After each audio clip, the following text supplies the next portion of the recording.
नमस्कार, जय हिंद, जय श्री राम दोस्तों। शिवम चौधरी ऑफिशियल में आप सबका स्वागत है। आगे बढ़ने से पहले आप सबसे रिक्वेस्ट है, वीडियो को लाइक कीजिए, चैनल को सब्सक्राइब कीजिए और शेयर करना मत भूलिएगा। चाणक्य ने एक बार कहा था कि प्रलय और निर्माण एक शिक्षक की गोद में पलते हैं।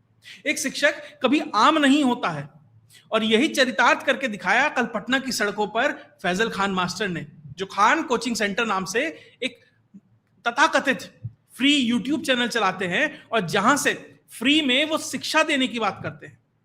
किस तरीके से जो शिक्षक जिस पर हजारों छात्रों ने भरोसा किया कि शायद वो हमारे भविष्य का निर्माण करेगा, वो सिर्फ एक रिजल्ट से इतना बिलबिला गया, उसको ये लगा कि शायद मेरी दुकान खतरे में है, तो उसने बाकायदा गोलियां चलवा दी और फिर इल्जाम अपने पड़ोस वाले कोचिंग सेंटर के ऊपर लगा दिया। और पहले जिस तरीके से प्रोपेगेंडा किया और जब वो फंस गया तो अब दाएं बाएं झांक रहा है, अब पुलिस के गुणगान गा रहा है और अब कह रहा है कि नहीं साहब, मुझे कुछ पता नहीं है। और पहले जिस तरह का माहौल बनाया गया, तो अंजना ओम कश्यप ने एक बात कही थी। देखिए, वो शब्द उस समय गलत लगे थे कि ये 2 कौड़ी के टीचर है, लेकिन जिस तरीके से इस तरह के जो टीचर हैं जब हरकतें करते हैं तो कई बार लगता है कि शायद अंजना ओम कश्यप ने इतना भी गलत नहीं कहा था। वैसे मेन स्ट्रीम मीडिया हो या इस तरह के जो कोचिंग सेंटर हो, दोनों के लिए ही आप ये शब्द इस्तेमाल कर सकते हैं। दोनों ही सेम कैटेगरी में बैठे हैं। अपने हिसाब से दोनों जिस तरीके से दलाली कर रहे हैं वो समझ आता है। क्या है पूरा प्रकरण? दरअसल जो फैजल खान मास्टर है, उसको ये लगा कि जो पूरा का पूरा ये कॉकरोच जनता पार्टी का जो प्रकरण चल रहा है, नीट का प्रकरण चल रहा है और जिस तरीके से ये सीबीएसई वाला प्रकरण चल रहा है, माहौल बहुत गर्म है। और जो अंजना ओम कश्यप ने जो शब्द कहे हैं, उसके बाद इस बीच में मैं अपना एजेंडा फिट कर देता हूं। दरअसल बिहार में एक पुलिस भर्ती हुई, उसमें लगभग 18,500 या 19,000 के लगभग भर्तियां हुई हैं। तो जो खान कोचिंग सेंटर है, जो फैजल खान है, उसने दावा किया कि भैया हमारे यहां से 12,000 छात्रों की भर्ती हुई है, यानी 19,000 में से, लगभग 19,000 में से 12,000 हमारे यहां से गए हैं। बराबर में ही एक और कोचिंग सेंटर है जिसका नाम है ज्ञान बिंदु, उसे चलाते हैं रोशन आनंद और बहुत जगह नाम है रोशन यादव। क्यों कहा यादव, आगे समझिएगा। तो उसके बाद उन्होंने यह दावा किया कि हमारे यहां से 10,000 लोग, 10,000 जो छात्र हैं उनकी भर्ती हुई है, यानी 10,000 प्लस 12,000 इक्वल टू 22,000। बहुत सारे कोचिंग सेंटर होंगे, किसने 100, 200, 500, 400 ऐसे करके हजारों कोचिंग सेंटर होंगे पूरे के पूरे बिहार के अंदर। तो 4-5 हजार उन्होंने भी दावा किया होगा कि भैया हमारे यहां से भी भर्ती हुए हैं। तो लगभग 25-26 हजार भर्तियां इन सभी कोचिंग सेंटर से हो गई और टोटल हुई है 19,000। खान सर ने अब तक अपने प्रभाव का इस्तेमाल कराकर, जहां उनका कोचिंग सेंटर है पटना में, कहा यह जाता है, सूत्रों के हवाले से है कि भैया बहुत सारा अपना प्रभाव का इस्तेमाल कर अपनी जगह उन्होंने वहां पक्की कर ली, सुनिश्चित कर ली। लेकिन जो एक ज्ञान बिंदु कोचिंग सेंटर है, यह भी उतना ही मजबूत है।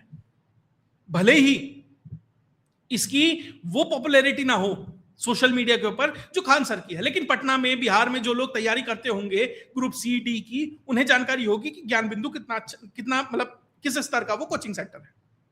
उसके बाद कल होता यह है कि उन्हें लगता है यार ये तो कंपटीशन खड़ा हो रहा है, और अब फैजल खान को ये लगने लगा कि भैया मैंने अपनी शादी में तेजस्वी यादव को बुला लिया, मेरी फोटो तो नीतीश कुमार के साथ भी है और मेरी फोटो तो फला के साथ भी है, मैं तो बड़ा मशहूर हूं, मुझे बहुत सारे पॉडकास्ट पे बुलाया जाता है, मेरा भी कई सौ करोड़ का हॉस्पिटल भी लॉन्च हुआ है, मेरे पे तो भैया बड़ा प्रभाव है। और सोशल मीडिया पे मेरी ऐसी है कि वो एक था ना वो अभिनव मैथ्स वाला, जो अंजना कश्यप को ये कह रहा था कि भैया अगर मैं अपने छात्रों को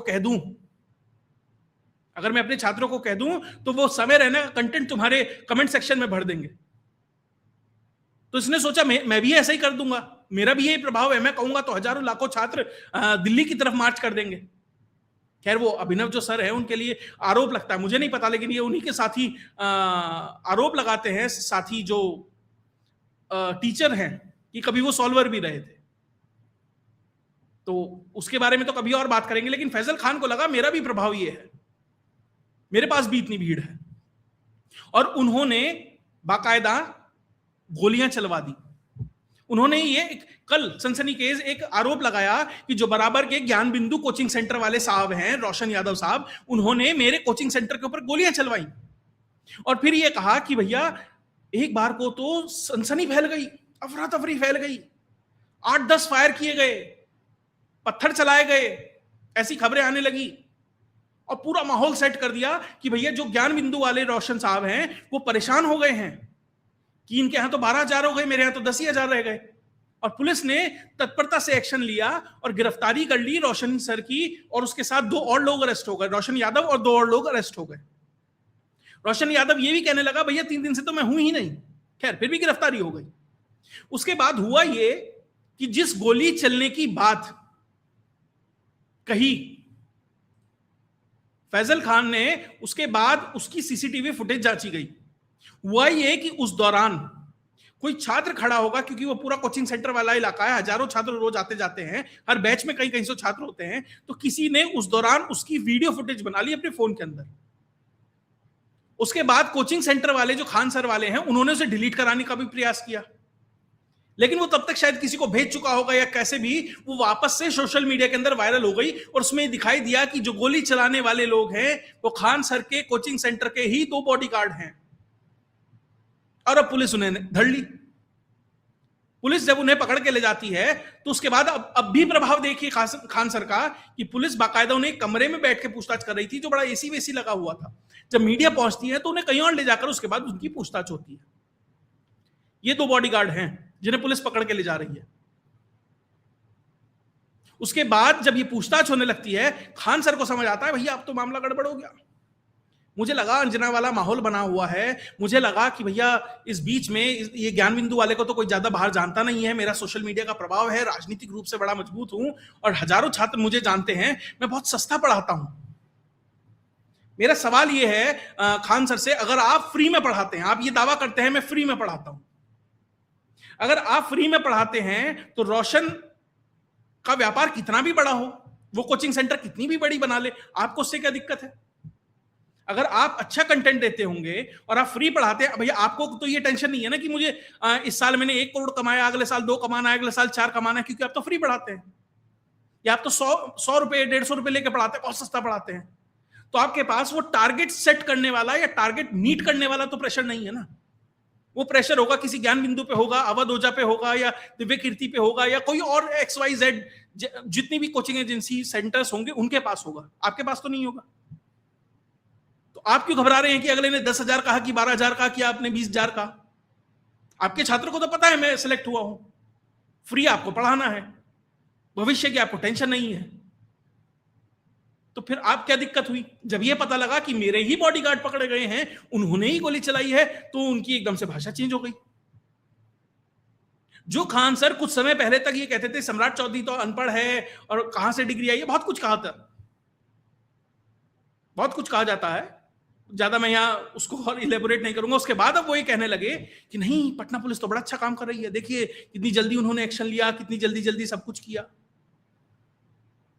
एकदम से उनके विचार बदल गए, व्यवहार बदल गया। और अब खबर यह है कि जल्दी ही खान सर को भी, जैसे वो हर सब्जेक्ट के सर्वज्ञानी हैं, वैसे जहां अभी मैं रिसर्च कर रहा था तो शायद BSc MSc फिजिक्स से की है जहां तक मेरी जानकारी है, लेकिन वो भूगोल भी पढ़ा लेते हैं, इतिहास भी पढ़ा लेते हैं, गणित भी पढ़ा लेते हैं, इंटरनेशनल रिलेशंस भी पढ़ा लेते, सब कुछ पढ़ा लेते हैं। अब शायद थोड़ा कानून का ज्ञान अब पुलिस उन्हें पढ़ाएगी, अब बताएगी, उनसे पूछताछ होगी। तो जो खान सर अब तक ये दावा करते थे, अरे वो कॉकरोच जनता पार्टी आ रही है, अंजना ओम कश्यप को जो धमकी दे रहे थे ना खान सर कि अरे फटाफट अभी टिकट बुक आओ, अपनी टीम को कह रहे अभी टिकट बुक करो भाई, सारे चलते हैं दिल्ली 6 जून को और देखते हैं। वो अंजना ओम कश्यप को नहीं कह रहे थे, वो जिसको कह रहे थे सबको पता है, क्योंकि 6 जून का जो प्लान है तो उसमें इसी तरह के लोग हैं, जिन लोगों के हाथ के नीचे कम से कम 10-12 हजार, कुछ हजार छात्र के ऊपर उनका प्रभाव है। अगर 10-20% लोग भी उनके कहने से मोबिलाइज होते हैं तो फर्क देखिए आप कितना पड़ सकता है। तो वो ये धमकी दे रहे थे कि अभी चलते हैं। तो जो खान सर ये कह रहे थे मुझे सब कुछ आता है, अभी उनकी बताऊंगा 2-3 चीजें किस तरीके से वो गलत पढ़ाते हैं छात्रों को, वो भी रिसर्च करके लाया हूं। देखिए दिक्कत ये नहीं है कि आप सस्ता पढ़ा रहे हैं, दिक्कत ये नहीं है कि आप सब कुछ पढ़ा रहे हैं। अगर आपको आता है तो पढ़ाइए, लेकिन आप उसमें एजेंडा मत घुसाइए। आप पढ़ाने आए हैं फिजिक्स, से फिजिक्स पढ़ाइए। कभी आपको खान सर फिजिक्स पढ़ाते नहीं दिखाई देंगे ज्यादा, वो आपको इतिहास और भूगोल ज्यादा दिखाई देंगे, क्योंकि आप उसमें अपनी बात, अपना पुट, अपना एजेंडा डाल सकते हैं। जैसे खान सर ने एक बात बताई कि भैया ईरान से भारत वाया पाकिस्तान एक पाइपलाइन बिछनी थी, गैस पाइपलाइन, और उसमें वो भारत ने अमेरिका के दबाव में पाइपलाइन कैंसिल कर दी, ठीक, और उसमें फोटो लगा दिया डोनाल्ड ट्रंप और नरेंद्र मोदी का। ऐसा लगा कि जैसे नरेंद्र मोदी डोनाल्ड ट्रंप से डर गए और इसलिए पाइपलाइन कैंसिल कर दी। असल में वो पाइपलाइन 1991 में प्रपोजल हुआ था, 1999 में भारत में एक्सटेंशन हुआ था, और 2009 में मनमोहन सिंह सरकार ने वो पाइपलाइन अमेरिका के दबाव में कैंसिल कर दी थी। और वहां फोटो लगाई गई नरेंद्र मोदी और डोनाल्ड ट्रंप की, जैसे वो कल ही हुई है। उसके अलावा एक फिजिक्स के मास्टर जी हैं बिहार के ही, उन्होंने इनके कुछ पढ़ाए हुए कंसेप्ट के अंदर गलतियां निकाल दी। भाई साहब का कॉपीराइट स्ट्राइक मार के, या जो भी स्ट्राइक मार के यूट्यूब से वो वीडियो उड़वा दी। ये स्थिति है पढ़ाने की। कम से कम मैं वो वीडियो नहीं दिखा सकता, वरना मेरी ये वीडियो भी उड़ जाएगी। कम से कम 8-10 वीडियो मैं ऐसी जानता हूं जहां पे कहीं ना कहीं गोची की है मास्टर साहब ने, और अपने आप को प्रोजेक्ट ऐसा करते हैं कि भैया मुझे सब कुछ आता है। आता है तो छात्रों को बताओ ना, एजेंडाबाजी नहीं होनी चाहिए। यही वो फैजल खान है जिसने अंजना ओम कश्यप की बेटी के स्कूल की जानकारियां सार्वजनिक कर दी। क्या किसी महिला की सुरक्षा, उसकी बच्चों की सुरक्षा के लिए खतरा नहीं है क्या? क्योंकि सिर्फ आपको बड़के मारने हैं, बकलोली करनी है अपने छात्रों के सामने, अपनी जनता के सामने, आपको व्यूज चाहिए। और अब बात यह आ रही है कि अब इनके ऊपर थोड़ी जांच हो रही है कि जो कोचिंग सेंटर बना है मानकों के हिसाब से बना। देखिए, आप जब तक कुछ कर रहे हैं नहीं नजर में आया तो ठीक है, नहीं आया, बहुत सारी चीजें नहीं आती, लेकिन जब आ जाती है, जब चीजें फैल जाती हैं, तो सरकारें हो, सिस्टम हो, ना चाहते हुए भी पब्लिक कंजम्पशन के लिए ही उन्हें कुछ ना कुछ करना पड़ता है, और फिर आप उसमें एक्सपोज होते हैं। हो सकता है आपके कोचिंग सेंटर के बहुत सारे मानक सही ना हो, अभी आपने हॉस्पिटल बनाया है उस पर नजर पड़ सकती है।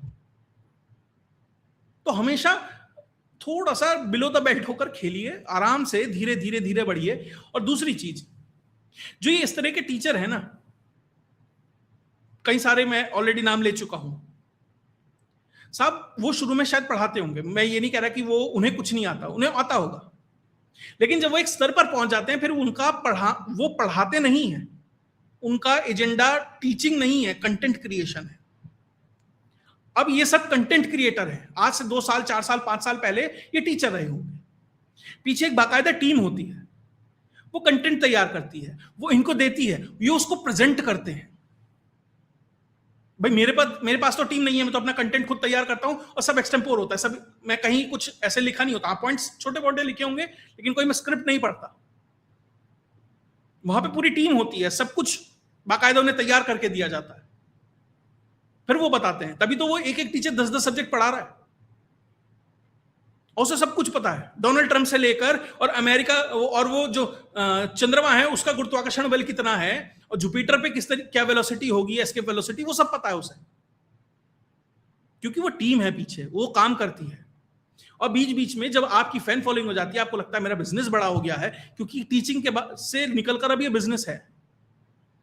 क्योंकि जो असली टीचर हैं, एच.सी. वर्मा है, आर.डी. शर्मा है, बहुत सारे ऐसे टीचर्स हैं जो आज भी कहीं पढ़ा रहे हैं, आईआईटी के प्रोफेसर हैं, एनआईटी के प्रोफेसर हैं, उनके भी यूट्यूब चैनल्स हैं, वो पढ़ा रहे, लेकिन वो सिर्फ पढ़ा रहे हैं। अगर उन्हें इतिहास के बारे में कुछ बताना है, अगर उन्हें केमिस्ट्री का कोई सब्जेक्ट पढ़ाना है, कोई चैप्टर पढ़ाना है, वो सिर्फ केमिस्ट्री पढ़ा रहे हैं, वो उसमें इंटरनेशनल रिलेशन नहीं पढ़ाते। वो ये नहीं बताते अरे साला वहां से बम ऐसे गया, वो ऐसे गया, पुतिन डर गया, भारत ने ऐसा कर दिया, और भैया क्योंकि मैं तो मुसलमान हूं, मेरे हाथ में इतनी इतनी राखियां हैं, और देखो मैं फैजल खान हूं और पाकिस्तान के साथ है। वो ये नहीं करते। अगर वो इलेक्ट्रोमैग्नेटिक्स पढ़ा रहे हैं फिजिक्स के अंदर, तो वो इलेक्ट्रोमैग्नेटिक्स पढ़ा रहे हैं। ये लिमिट्स का कोई चैप्टर मैथ्स के अंदर पढ़ा रहे हैं, तो वो लिमिट्स पढ़ा रहे हैं, वो अपनी लिमिट से बाहर नहीं हो रहे। यही इन सब से अपेक्षा करते हैं कि यही सब करें। अब इसमें पप्पू यादव भी कूद पड़े। पप्पू यादव साहब, वही जो वो बिश्नोई साहब से डर गए थे, माफी मांगने लगे थे, पत्नी ने तो और परिवार ने पिंड छुड़ा लिया था जिन पप्पू यादव से, अब वो बीच में कूद पड़े हैं। अरे लड़ो मत, साथ रहो, ये दोनों एक दूसरे के मनमुटाव भूल जाओ। वो रोशन यादव को कह रहे हैं अरे बड़प्पन दिखाओ, बात भूल जाओ। क्यों? MY समीकरण।